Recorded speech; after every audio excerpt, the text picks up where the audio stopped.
When Bill O'Reilly's name is mentioned, most people know him as a longtime influential TV host and author in American media. Even at 75 years old, his name remains in the headlines, but very little is known about his daily life, family, and personal decisions. What appears in the public record is only his professional persona, while his life away from the cameras moves at a completely different pace. Bill O'Reilly has 2 children, a partner, and his life is no longer as TV-centric as it once was. The cities he lives in, the types of homes he owns, the cars he uses, and his estimated net worth by 2026, all of this is based on facts and reliable information, not rumors. His lifestyle is neither overly ostentatious nor completely out of the spotlight. In this video, we will explore these facts one by one to give you a clear picture of what Bill O'Reilly's life is truly like today. Some details are not typically found in headlines, but are crucial to understanding the complete story, which is why watching this video until the end is important. Before we proceed with the video, please subscribe to the channel so you can be among the first to see such videos. Bill O'Reilly's story doesn't begin with sudden fame, but rather emerges from a fairly normal and structured background. He was born on September 10, 1949, in New York City. His family was middle class, where education and discipline were highly valued. His father was an accountant, and his mother was a homemaker, meaning the home environment was typical of an average American family. No media connections, no powerful background. From childhood, Bill O'Reilly was inclined towards academics and had a habit of observing things and asking questions. This habit later formed the foundation of his professional life. He completed his schooling in New York and then pursued higher education in various places, which gradually broadened his exposure. He attended Marist College, where he graduated with a degree in history. Following this, he earned a master's degree in journalism from Boston University. This step was quite important, as it was here that his academic interest gradually shifted towards media and reporting. During his studies, his focus wasn't on becoming a celebrity, but rather on understanding how news is made, how facts are presented, and how information reaches the audience. This is why his initial path was quite textbook-like: studies, training, and then field experience. Said after completing his studies, he didn't start his journalism career with a major network. He began with local television stations where the scope of work was limited, but the opportunities for learning were abundant. He worked as a reporter, did ground reporting, and handled assignments in different cities.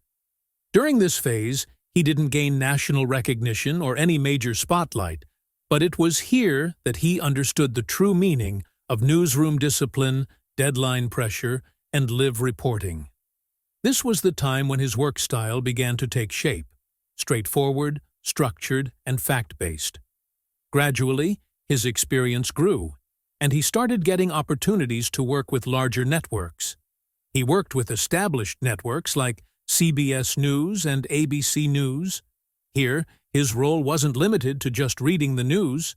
It included research, field reporting, and story presentation. At this stage, he became known as a reliable journalist who completed assignments on time and clearly. Working at the national level increased his reach, and the audience began to recognize him as a familiar face. The next major turning point in his media career came when he entered the world of cable news. Here, the format was slightly different: more analysis, more commentary, and direct communication. Bill O'Reilly gradually became comfortable with this format because his speaking style was clear and structured. He explained topics step by step, making it easy for the audience to understand things. This style later became his trademark. His presence on television didn't happen overnight. It was the result of many years of consistent visibility and routine work. He maintained the same language and tone for a long time, which created a sense of familiarity for viewers. People knew what kind of presentation to expect from him. This long-term consistency made him recognizable. His audience didn't just tune in to watch the news. They stayed engaged because they received a predictable structure and clear delivery. Over time, his reach became quite strong at the national level. He became a television personality whose name was an integral part of the news cycle. But this recognition didn't come from any controversy or shortcut, but from consistent work, taking on different roles and adapting to the changing formats of the media. His rise was a gradual process in which education, early struggles, and professional discipline all played a crucial role. Bill O'Reilly's personal life has always been separate and more private than his professional life. While his career was entirely in the public spotlight, he maintained a clear boundary regarding his family from the beginning. According to public records, he has had a long-term partner, but he never openly displayed his relationships to the media. His philosophy was clear. Work can be public, but it's not necessary to bring family into that same sphere. Because of this, information about his personal life has always been limited and controlled. Bill O'Reilly has 2 children, a son and a daughter. He never made his children a part of media attention. They were neither discussed in interviews nor shown at public events. This was a conscious decision to allow the children to grow up in a normal environment. Regarding schooling, on daily routines and personal growth, he always tried to ensure that his children didn't feel the pressure of having a celebrity parent. Because of this approach, his children's lives have largely remained away from the public eye. His approach to family privacy has been quite practical. He preferred to believe that fame might be temporary, but the family structure is a long-term responsibility. It was this thinking that prevented him from allowing his home and personal relationships to become part of the media narrative. Whenever his name appeared in the headlines, the focus was mostly on his work or public statements, not on family matters. While curiosity always lingered, he himself never fueled that curiosity. His approach to managing personal relationships has been controlled and low-key, and he has consistently avoided sharing emotional details on public platforms. Even the information that surfaces about his partner is limited to basic facts. No glamorous portrayals, no social media visibility, all of these things were deliberately avoided. The objective was clear: to preserve his personal space and avoid unnecessary attention. In terms of parenting, his approach is described as traditional and structured. Emphasis was placed on discipline, education, and personal responsibility. Instead of exploiting his children by putting them in the spotlight, he gave them the opportunity to forge their own identities. As a result, his children's public profiles are almost non-existent, which is considered uncommon in today's media-heavy era. Another important aspect of his family life is routine and boundaries. A clear distinction was maintained between work and home. Even during his television career, he tried to ensure that family time remained unaffected. Travel, schedules, and workload were managed in such a way that the home environment remained stable. These details don't often come up in public interviews, but this pattern is clear from the available information. To understand Bill O'Reilly's housing and living locations, it's important to know that his lifestyle has been based more on convenience and privacy than on ostentation. According to publicly available information, he has owned property in different regions at different times, but the purpose of these homes has been practical use rather than a luxury showcase. For the most part, his primary residence has been in cities where facilities related to media work, publishing, and travel are easily accessible. The New York region has been a significant part of his life. He was based there for a large part of his career because major television networks, publishing houses, and business connections are concentrated in this area. The home there was mostly used for work-related and daily living purposes. It wasn't a house that was frequently featured in public tours or on social media, but rather a functional residence where privacy could be maintained. In addition, he has owned property in other states at different times, especially in areas with less congestion and more personal space. These homes were often used for occasional stays or short breaks. Amidst a heavy work schedule, these locations offered him a chance to escape the routine. The lifestyle there is quite quiet and low profile. No large staff. No constant activity, just basic comfort and isolation. Both security and location were considered in his housing choices. As a high-profile public figure, it was important to choose an area where there was less unnecessary public movement. That's why most of his properties are said to be in gated or controlled access areas. This doesn't mean luxury, but rather safety and peace of mind. In terms of lifestyle level, their homes fall into the upper middle to high-end category, but they are not flashy or over-designed. The interiors are considered functional, with office spaces, reading areas, and private zones. They spend most of their time writing, researching, and doing personal work, so their homes are organized accordingly. It's also worth noting that they have never highlighted their properties as investments or for public image purposes. Real estate has not been a status symbol for them, but rather a part of long-term stability and convenience.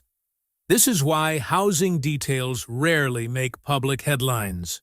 When understanding Bill O'Reilly's income, it's crucial to clarify that his earnings are no longer solely dependent on his television salary. There was a time when TV was his primary income source, but after stepping away from active television, his earning structure became quite diversified. Today, his income comes from several different verified streams, which together make up his overall net worth. It's difficult to provide an exact figure here, so any numbers presented are estimates, not official disclosures. See, his biggest and steadiest income source has been his books. Bill O'Reilly has authored several best-selling books, particularly those related to history and political commentary. His books have remained in sales for extended periods and have undergone multiple reprints. In the publishing industry, such books provide authors with advances, royalties, and long-term residual income. This means that the books don't just generate money at the time of launch, but continue to generate revenue gradually for years. Another important income source is his digital platforms. After leaving television, he shifted his audience to a digital subscription model. Here, the income is based not on ads, but on direct subscribers. Monthly and yearly subscriptions provide him with a regular cash flow. This model also gives him content control and revenue stability, as it doesn't involve dependencies like network contracts. In addition, speaking engagements have also been a part of his income. Public talks, private events, and paid appearances are occasional sources, but are considered lucrative. These events are not regular, but a few selected appearances throughout the year can add significant earnings. Here, the income depends entirely on demand and the type of event. Now, let's talk about investments. Public records are limited, but it is believed that he has invested in traditional investments such as stocks, funds, and real estate. These investments are not for short-term profit, but for long-term wealth preservation. Investment income often doesn't make headlines, but it plays a significant role in net worth calculations. Regarding his net worth in 2026, various estimates have emerged. Most public estimates place it between $70 million and $90 million. It's important to include a clear disclaimer here that these numbers are approximate. The real net worth could be higher or lower than this, as private investments, tax structures, and expenses are not publicly available. Another important point is that his income is both active and passive. Books and investments generate passive income, while digital platforms and speaking engagements are considered active income. This mix has kept his financial position stable even in his retirement years. Looking at Bill O'Reilly's cars and transportation habits, it's clear that he has never treated cars as a status symbol. based on publicly available information. His approach has always been based on practicality and convenience, not on displaying luxury. There is no mention of him owning a large collection of exotic cars, nor has he ever publicly displayed his cars. Bill O'Reilly has generally preferred cars that are reliable, comfortable, and easy to use for daily purposes. His choices are mostly considered to be limited to well-known American brands or established luxury sedan categories, where comfort and safety are paramount, not attention-grabbing features. These cars are meant for long-term use and are not high maintenance. There is a clear distinction in his case between daily use and collecting. For him, cars have primarily been a means of daily transportation, not something to be kept in a garage as a showpiece. Public records do not show any strong indication of him owning multiple cars. This suggests that he treated cars as a basic necessity, not as an asset or a hobby. Security and privacy have also been a factor in his transportation habits. As a high-profile public figure, he preferred options that avoided unnecessary attention. Chauffeur-driven arrangements or professional transport services were used depending on the situation, especially for events or travel-heavy days. However, this was not part of his routine lifestyle, but rather based on specific requirements. For long-distance travel, his preference has been for commercial flights. There is no verified public information regarding luxury choices like private jets. This doesn't mean that luxury wasn't affordable, but it shows that transportation for him was a matter of convenience. It's not image building. Another aspect of practicality in his car selection is related to maintenance and reliability. He chose cars that were easy to service and on which he could depend for his daily schedule. This is why his car choices never made flashy headlines. It's important to understand the difference between Bill O'Reilly's public image and private reality, as most people know him only from what they saw on television screens for years. His persona on television was structured, direct, and controlled. Everything was time-bound, every line was carefully chosen, and there was a certain firmness in his presentation. But his real-life routine is considered to be different. In his private life, his focus is on more practical things: reading, writing, planning, and limited social interaction. There is no camera pressure here, nor the need to address an audience every day. This is why there's a clear difference between the intensity seen on screen and the pace of real life. Yet, there are some things where the public persona and private life intersect. For example, discipline, routine, and structure. The organized approach he displayed on television is also evident in his personal life. A fixed daily routine, set working hours, and boundaries for personal space, these are common to both. The only difference is that in the public sphere, all of this was performed, while in private life, it happens naturally. Now the question arises, why does public interest in Bill O'Reilly persist even at the age of 75? The answer lies not in sensational headlines, but in his long career record.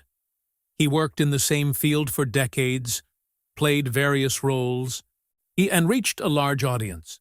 Such long-term visibility inherently sustains curiosity. Moreover, his life is not entirely undocumented. Thanks to books, interviews, and public records, people can track his career and choices. When a public figure's journey is well documented, people naturally want to know how their life unfolded afterward. While his role may have changed with age, his influence hasn't completely disappeared. That's why people are still interested in understanding his lifestyle, routine, and decisions today. This interest persists, not because of any controversy or hype, but because of continuity and familiarity. If you look at Bill O'Reilly's life from this perspective, it becomes clear that despite the differences between his public image and private reality, a consistent core remains. And it is this consistency that makes him relevant even today. Subscribe to the channel so you can see such videos first.